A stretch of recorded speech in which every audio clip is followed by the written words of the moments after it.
Hello, welcome to the Daily English News program on Azərbaycan Televiziya with the major developments of the day and Gülər Həkamova. President İlham signed an executive order on some measures to accelerate economic development in the country's liberated territories. According to the executive order, the Azerbaijani Cabinet of Ministers was charged with the implementation of following issues. Prepare the proposals on the below-mentioned spheres within 3 months and submit them to the Azerbaijani President. Effective management of economic resources and workforce in the liberated territories, the use of tax incentives, social insurance and other benefits to creating the processing industry and service infrastructure, stimulating private initiatives in the liberated territories, improving investment promotion mechanisms, introducing customs and tax incentives for the import of raw materials and other materials for entrepreneurs engaged in production in these territories, introducing benefits on utilities for entrepreneurs engaged in production in the liberated territories, attracting qualified specialists to the liberated territories, as well as introducing a quota for migrant workers and improving the procedure for issuing the work permits, expansion of opportunities for access to the funds for entrepreneurs operating in the liberated territories, and strengthening of the necessary state support in this sphere. Support for investors, introducing environmentally friendly technologies in the liberated territories, creating green growth and using renewable energy sources, as well as development of partnership between the public and private sectors for residential areas in the liberated territories. Armenian Armed Forces units committed another provocation in the Basar-Keçər region of the state border, assembling additional manpower and military equipment on December 10, starting from 12 a.m. The opposing side tried to keep under the fire on the position of the Azerbaycan Army station in the Kəlbəcər region. As a result of the retaliatory actions undertaken by the Azerbaycan Army units in a short period of time, the opposing side was suppressed and its provocative attempts were stopped. The Azerbaijani Army units control the operational situation. Azerbaycan Army's engineering sapper units, together with Turkish military sappers, continued to carry out the work on clearance of mines and unexploded ordnance in the liberated territories in order to ensure the safe movement of vehicles. Roads are being cleared of mines and snow cover, and new supply roads are being laid in the direction of positions of Azerbaycan Army units deployed in the mountainous terrain. As a result of the activities of the engineering and sapper units in the liberated territories from December 1 to December 10, 342 anti-personnel and anti-tank mines were detected and neutralized. 96.7 hectares of territory were cleared. Mechanical mine clearing equipment manufactured in Turkey is also involved in the work on clearance of our settlements and serving plots for mines and unexploded ordnance. The first meeting of the 3+3 regional platform proposed by presidents of Azerbaijan and Turkey, aimed at establishing lasting peace and stability in the South Caucasus, was held in Moscow. During the meeting attended by deputy ministers of foreign affairs of Azerbaijan, Russia, Turkey, Armenia and Iran, the development perspectives of multifaceted regional cooperation were discussed. According to the Russian Foreign Ministry, the sides agreed to focus the work of the 3+3 format on the practical issues of interest to all participants. This includes confidence-building interaction in trade, economic, transport, culture and humanitarian fields, fight against common challenges and threats. In addition, the meeting discussed future steps and work plans with the possible participation of relevant ministers and departments. 1 year passes since the victory parade dedicated to the glorious victory of Azerbaijan in the Patriotic War in the Operation Iron Fist. More than 3,000 personnel took part in the parade that took place on December 10, 2020 on the capital's Azadlıq Square. About 150 units of military equipment, missile and artillery installations, air defense system, as well as warships and boats were demonstrated. The parade also showed part of the enemy's military equipment destroyed by the Azerbaijani army during the Patriotic War. During the 44-day war, the Azerbaijani army put an end to the 30-year occupation, which continued due to Armenia's ignorance of international law and the indifferent attitude of the mediators to this conflict.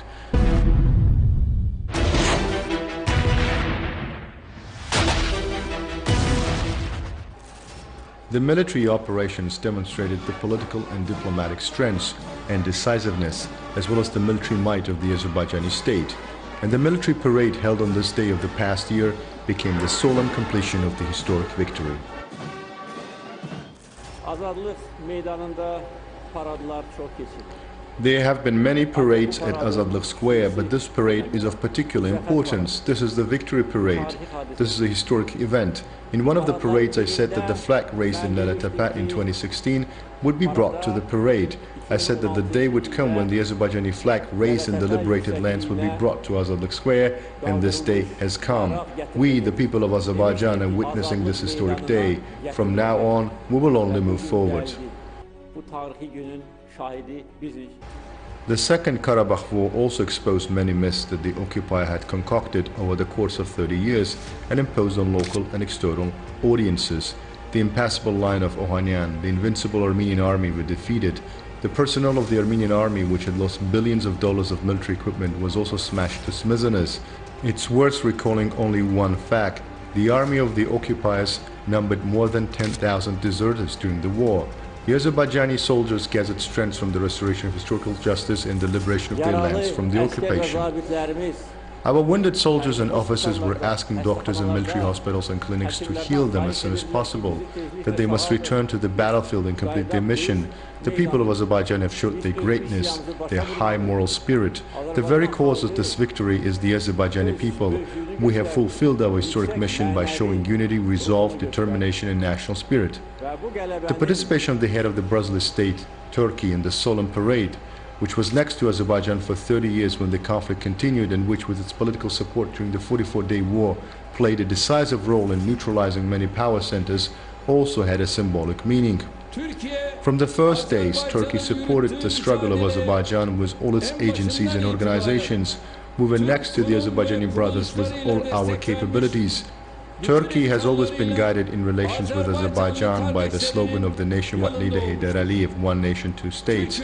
In the words of Mustafa Kemal Atatürk, we considered the grief of Azerbaijan as our own, and its joy as our own. Therefore, Karabakh has been our pain for 30 years. Today, we experience the joy of this wound finally being healed. Today, we are with you to share the joy of this wound being healed and to celebrate this glorious victory. Now there is a new reality in the region. Azerbaijan is putting forward initiatives to close the page of the war, to turn the region not into an arena of military operations, but into a platform for cooperation and development. And in Armenia, there are still those who are in the mood of revenge. They have to look over and over again the footages of the Second Karabakh War.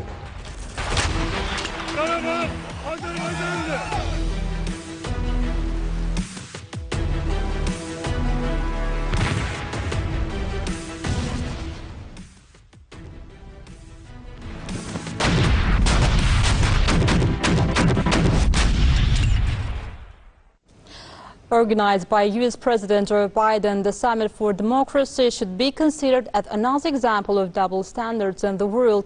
Many experts believe that with the current event, the United States of America is laying the foundation for a new scenario of polarization. And Nicole Pashinyan's participation in the virtual summit testifies to the fact that the main purpose of this event is far from promoting democracy. Virtual Summit for Democracy organized under the patronage of U.S. President Joe Biden in order to bring together world leaders, civil society and the private sector to set an agenda for democratic renewal and address the greatest threats to democracy through collective action has been met with controversy internationally. In the keynote of Biden's statement, "Democracy needs defenders, and I wanted to host this summit here in the United States. We know better than anyone that continuous efforts are needed to renew our democracy and strengthen democratic institutions is not unity and cooperation but division."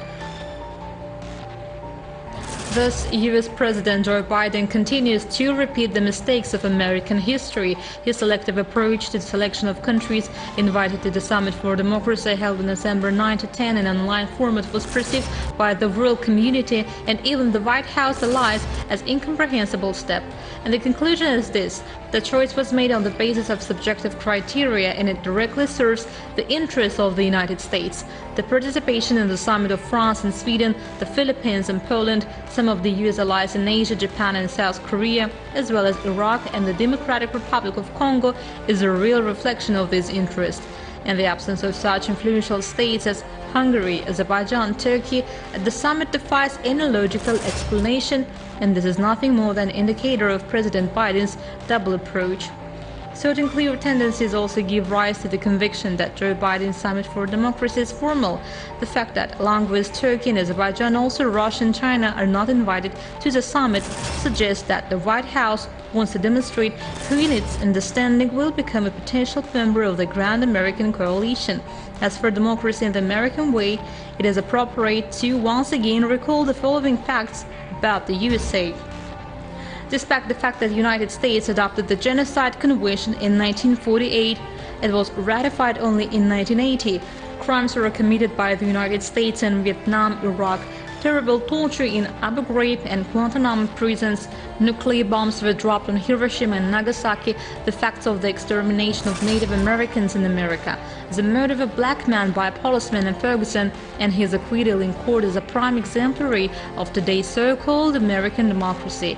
The purpose of the summit is so-called strengthening of democracy, encouraging protection from authoritarianism, the fight against corruption and for human rights. According to the Biden administration, leaders in line with these goals will be called upon to take special steps for internal reforms and will be bound by commitments. While it is not known how many summit participants will deliver on their promises, administration officials stress that the event organized in December is just the beginning of a longer discussion on democracy. Therefore, in order to receive an invitation to the second summit, countries will need to implement the promised reforms. This means that Biden is hinting at more realistic choice of potential allies before the second summit, and such a message can in no way be interpreted as the concept of democracy. Journalists included in media register will be issued journalistic IDs for a period of 3 years, the Milli Meclis informed during the discussion on the draft law on media. It was noted that journalists included in the register of media will be issued a journalistic ID by a structure determined by the relevant executive authority. According to the bill, this does not apply to foreign journalists operating within the country. The draft law on media also contains methods to combat copy-paste journalism. That was all for the day. Keep up to date with all the news by following us on social media. Goodbye.